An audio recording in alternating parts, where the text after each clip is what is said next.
God bless you this evening. This is Larry Hale again. I wanted to follow up on the last video that I made and just say a few words, because I was talking about what it takes to keep our hearts in a condition to be led by the Spirit of God, because that's what's led by the Spirit of God is our hearts. And our design is to go heart first with things and not head first. If we go head first, it's because our hearts are not conditioned enough to be led by the Spirit of God, and it will be the carnal mind that takes over there. We don't want that.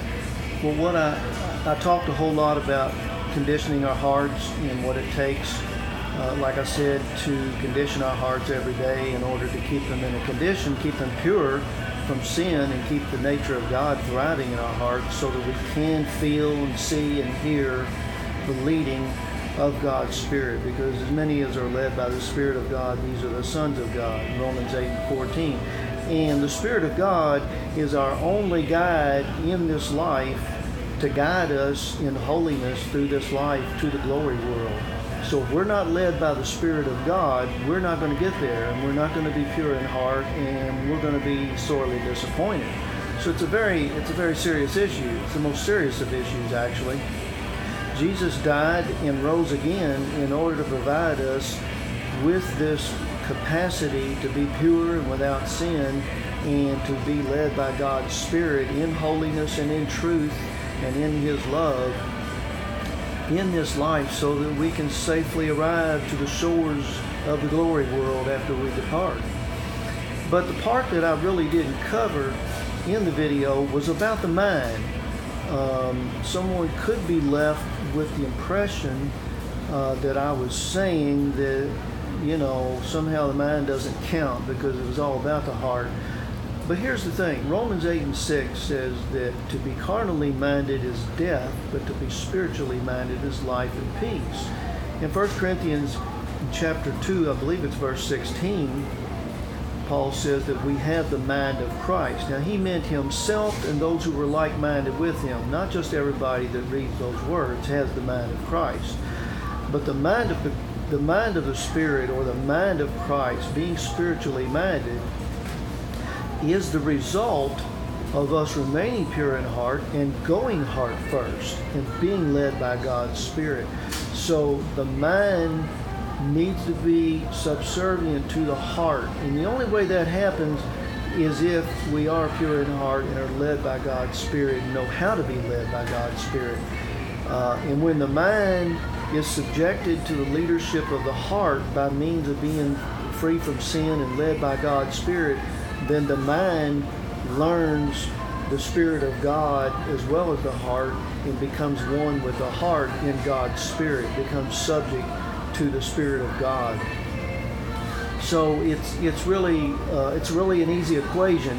It's just a matter of, like I said on the last video, being willing to break up that ground in our heart every day to keep that fertile soil, to keep our hearts fertile soil for God's Spirit to speak to lead, to purify from sin. We must pray much, and like I said from Colossians 3 in the last video, Paul told us to put off many things that had to do with the fleshly nature, and then he tells us to put on a number of things that has to do with the nature of God. So this is done through prayer. This is done by having an honest heart and a love for God's righteousness, and that's what it takes to be able to go heart first. And going heart first is what it takes to develop the mind of Christ and have the mind in subjection to God's Spirit. The heart must first be in subjection. Paul tells us in Romans 10, the apostle says that with the heart man believes unto righteousness. Faith is a thing of the heart, not of the mind. So it's a heart first gospel. It really is, because it is a heart that gets sanctified and purified by the power of the Holy Ghost upon being born again, upon being baptized literally by Jesus with those living waters from on high, which is the Spirit, which he said in John 7:37 through 39, would be the result for everyone who actually and genuinely believed on him according to what the Scriptures stipulate as faith. That's what he said. But the mind is very important, because the mind, when it's developed in the Spirit of God and is subservient to the heart, it is able also to help preserve the heart and to recognize things that are not of God's Spirit, and things that are deceptive, and things that are not right. So we need the mind to be in full operation, but we need it to be the spiritual mind, and the mind of the Spirit, and not the carnal mind. And if we don't break up that ground of our heart every day and pray the wrong things out and pray the right things in, and do a lot more praying about a lot more things, then our heart will not be conditioned and pure from sin and be able to be led by the Spirit of God. But if we do so, then the mind will follow, and the mind will be in subjection. And we're told in 2 Corinthians 10:4 that the weapons of our warfare are not carnal, but they're mighty through God to the casting down of imaginations and every high thing that exalts itself against the knowledge of God, to bring every thought into subjection of the obedience of Christ. So the mind is very important, but unless the heart leads the way through pureness, holiness, being led by God's Spirit, it will be the wrong mind. So we want the right mind. We want the mind of Christ.